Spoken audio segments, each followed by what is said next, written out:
The war-torn skies over Europe. Before the Tuskegee Airmen of World War II, no black American had ever been a U.S. military pilot. After the Tuskegee Airmen, the U.S. military would never be the same. Widespread discrimination prevented African Americans from flying during the First World War. For the next 20 years, the pressure would slowly build to allow black pilots to serve in the sky. Finally, in 1941, the Army launched what it called an experiment, the segregated 99th Fighter Squadron. That squadron would train at an airfield near Tuskegee Institute in Alabama, and thus the Tuskegee Airmen were born. To be clear, not every airman was a pilot. For every man who flew, there were 10 keeping him in the air, men and women, military and civilian, who served on ground duty support, like mechanics, supply personnel, cooks, and more. And not all were black. Some were white or Latino or Native American.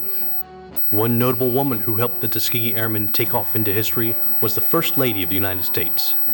Eleanor Roosevelt visited the squadron in 1941 and insisted a black pilot take her up, and that photographs would be taken. These photographs helped convince President Franklin Delano Roosevelt to send the unit into action, first in North Africa and later in Europe. The 99th, along with other squadrons, would later form the 332nd Fighter Group in Europe, their planes boasting tails painted bright red. In Europe, the airmen would fly more than 15,000 sorties, completing an unequaled 1,500 combat missions, all while showing great courage, skill, and dedication. Among their decorations, 150 distinguished flying crosses. Squadron leader Benjamin O. Davis Jr. would eventually rise to the rank of 3-star general, receiving a 4th star post-retirement. The Tuskegee Airmen were deactivated in 1946.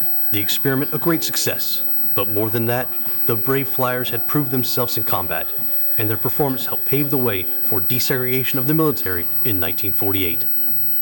Today, the National Park Service's Tuskegee Airmen National Historic Site in Alabama helps tell their story and preserves their memory for all time.